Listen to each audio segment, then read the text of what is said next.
primary math boiled down to repeating over and over and over again the basic numerals, and then repeating over and over and over again the results of their combinations or multiplications. These rote memorization exercises could eventually be recited without the need for the child to even switch his or her brain on. And of course, the mind-numbing repetition was compounded by the fact that Roman children went to school every single day. No weekends, sporadic holidays. 5 solid years of dull memorization, recitation, and copying. An endless monotony, broken only by the occasional beating. I've heard horror stories about Catholic school, but honestly, it sounds like a lazy day at the park compared to what Roman children endured. Marcus Aurelius considered the fact that his guardians kept him out of primary school altogether as one of the greatest things that ever happened to him in his entire life. Once the student had had all the joy of knowledge sucked and beaten out of them, they were ready for secondary education. Grammar was taught by focusing on a rigid canon of classics, featuring Greek writers like Homer and Menander, and Latin writers like Terence and Ennius. The rigidity of the canon was apparently so absolute that it was something of a radical revolution when more recent figures like Virgil and Seneca began to appear on the required reading lists. The teaching of grammar did not depart too far from the form of primary school, with emphasis being placed on memorization and oral recitation of whole passages. The focus was never on the content of the works in question, but rather on the words and the order in which they were used. Educated Romans may not have been great poets, but they were pedants of the highest order, which of course made their cocktail parties awesome. The final stop on the road of Roman education, left only to those who truly had the means to pay for it, was rhetoric. For the Romans, who so highly valued oratory, rhetoric was the top of the intellectual pyramid. But again, the lesson plans were so pedantic and ludicrous that it is difficult to fathom what they really thought they were getting out of it. Beyond endlessly spelling out every single way a potential sentence could be phrased, "It's good to see you this morning. This morning, it is good to see you. Seeing you this morning is good." The primary focus of the rhetorician was to prepare his students for life in the highly litigious public sphere. This meant working constantly at debate. The teacher would invent some thorny case and then have his students work up prosecutions and defenses. As with the grammarian, the focus was on eloquence, presentation, and theatricality before content was even considered. These were not philosophers debating moral truths. These were sophists debating who could deliver a better speech. Once the course in rhetoric was complete, usually in the late teens, the educated Roman was as educated as your average educated Roman was ever going to get. You can't help but notice then all the things missing from their quote-unquote education. Science, advanced math, music, geography, economics, literature beyond a few approved classics, and art were all completely ignored. This totally stagnant, unappealing, and downright informationless educational system would haunt the Romans as they tried to hold on to their empire in the face of the foreign and domestic turmoil that would soon rock them in the 3rd century. Going forward, the best and brightest of any given generation would often prove to be mediocre and dim, with the most talented often succeeding despite what they had learned in school, rather than because of it. This general failure of education, though, which managed to simultaneously stunt both the right and left sides of the Roman brain, did not stunt the Roman yearning for answers to the great questions. Why are we here? What are we doing? What's the point? And is there a point?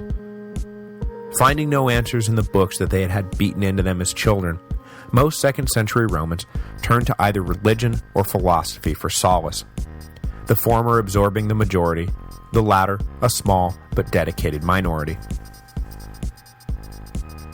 The religion the people turned to, though, to deal with that angle first, was not the religion of their mothers and fathers. By the 2nd century, the titular deities of Rome were losing their hold on the people. Belief in Jupiter, or sacrifices to Apollo, or celebrations in honor of Minerva continued out of sheer inertia, but there was no faith underlying the rituals anymore. The impact of Rome's conquest of the East was felt everywhere, but nowhere was it more dramatically felt than in the religious revolution it unleashed. For years, Roman officials had tried to maintain the preeminence of the old Olympians, but despite various decrees banning the cult of Isis and overt persecution of early Christians or Egyptian astrologers, Roman faith continued to leak out of the Temple of Jupiter from 1,000 tiny holes. For the upper classes, these exciting new religions promised a form of enlightenment denied them by their empty, merely rhetorical educations, while the lower classes listened intently as priests told them that the material world was a transient delusion and that soon enough their souls would be set free. Slaves, women, and common soldiers would flock to Christianity in particular and its radical profession that all were equal in the eyes of God. Though the various Eastern cults differed in their particulars, almost all involved some sort of initiation process, and the promise that once initiated, followers would be privy to secret mystical truths. These secret mystical truths usually revolved around using esoteric astrology to predict the future, and then the use of complex rituals to secure good fortune. Best of all, barring a few exceptions, the various Eastern cults never tried to stop their new Roman converts from joining other cults, and in many cases encouraged them to do so. According to the faithful, this was a simple recognition that there was no harm in comparing and combining religious knowledge for the greater good of the adherent, while satirists noted that more likely, huckster cult leaders felt that there was no harm in each of them getting a bite at the same rich apple. Conservative Romans bemoaned the rise of these cults and the strange behavior they provoked, women plunging into the Tiber during winter, men crawling on their hands and knees through the streets, and children babbling incoherent warnings about the danger of Saturn being in the house of Osiris. But they were unable to provide any alternative to satisfy the converting masses. Just as with literature, the old Roman religion had been purged of its meaning, leaving behind only a series of empty rituals that no one understood or cared about. Superstition kept them performing the rituals, but they no longer excited the passionate feeling that they once had. The Eastern cults, in contrast, were fresh and exciting, and filled with just the right mixture of secrecy to get them hooked, exotic cosmology to keep them interested, and promises of eternal, personal salvation, which was apparently what everyone decided they were now searching for. During this period of transforming religious values, the religion destined to leave all the others in the dust began to really gain its foothold in the Western world. Christianity was in many respects similar to other Eastern cults, strange rituals, and an exotic take on the universe. But in other respects, it was radically different. Reflecting its Jewish roots, Christians were staunch monotheists who demanded their followers forsake all other religions. This requirement of total commitment to a single religion was practically unknown in a pagan world where idols, gods, and rituals were considered interchangeable. But this was not the only thing that set the Christians apart.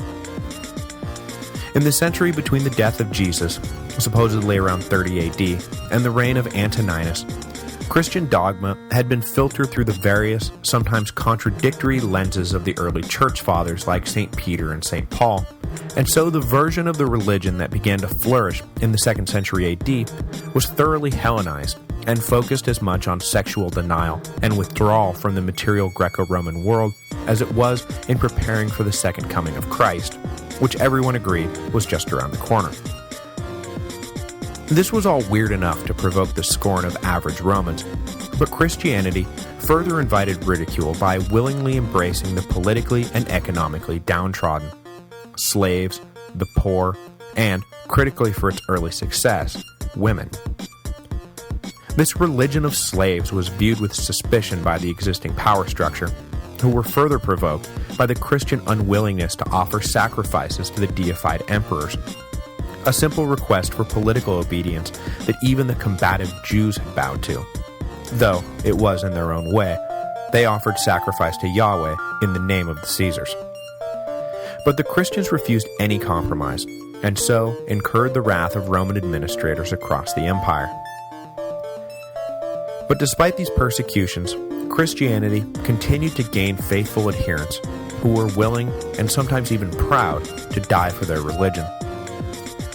The question of how and why early Christianity managed to flourish in the face of almost overwhelming odds is too big of a question to answer just now. I promise there will be much more to say about Christianity before the end of the history of Rome. So for now, I will simply remind you of the point I made last week. By orders of magnitude, the politically and economically downtrodden made up the bulk of the population in the Roman Empire. When Christianity began speaking a language that empowered these forever marginalized groups, well, the rest is history, you know? Apart from the religious seekers of the 2nd century, who delved into mystery cults to satisfy their desire to know the meaning of life, a small minority of educated elites pursued a slightly different course, believing philosophy, rather than religion, held the key to understanding the universe. In many ways, ancient philosophy was indistinguishable from ancient religion, with the key distinction being merely that philosophy rested its case on human rationality, rather than faith in exotic rituals. But other than that, they both had basic tenets of belief and action, quasi-godlike historical figures to worship, and high priests to instruct the faithful. In Rome, the two dominant strains of philosophy were Stoicism and Epicureanism. Both were disdained by the average Roman, who thought the extreme behavior each branch preached was incompatible with everyday good taste, and only a few dedicated thinkers embraced philosophy over the rising tide of Eastern mysticism. Not that either Stoicism or Epicureanism taught the kind of extreme behavior the stereotyping masses usually thought they did, but hey, when you've escaped childhood with an extreme aversion to further education, ignorance of philosophical precepts does not exactly come as a surprise.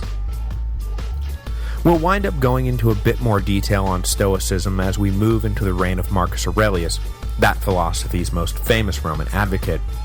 But just to lay some initial groundwork, Stoicism as a school of thought was founded by Zeno of Citium in the 3rd century BC as an offshoot or a continuation of the work begun by the Cynics in the 5th century BC.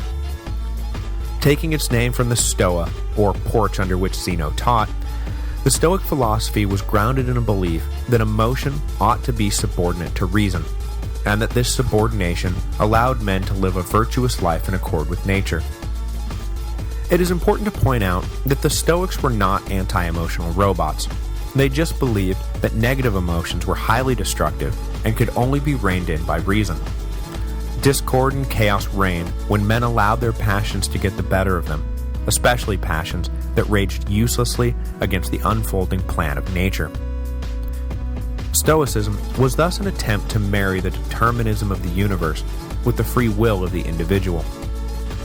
Correct judgment conformed with the laws of nature and produced the calm-minded spirit that was the desired end state for the Stoic adherent. Stoicism was surprisingly egalitarian in its message, though not in the same way Christianity was. Seneca famously reminded his readers, "Kindly remember that he whom you call your slave sprang from the same stock, is smiled upon by the same skies, and on equal terms with yourself breathes, lives, and dies." The point being that deep down we are all the same, suffer the same, yearn the same. But where Christianity promised those slaves eventual salvation, the Stoics simply exhorted men and women of every station to accept the world and their place within it. Just as a Marcus Aurelius must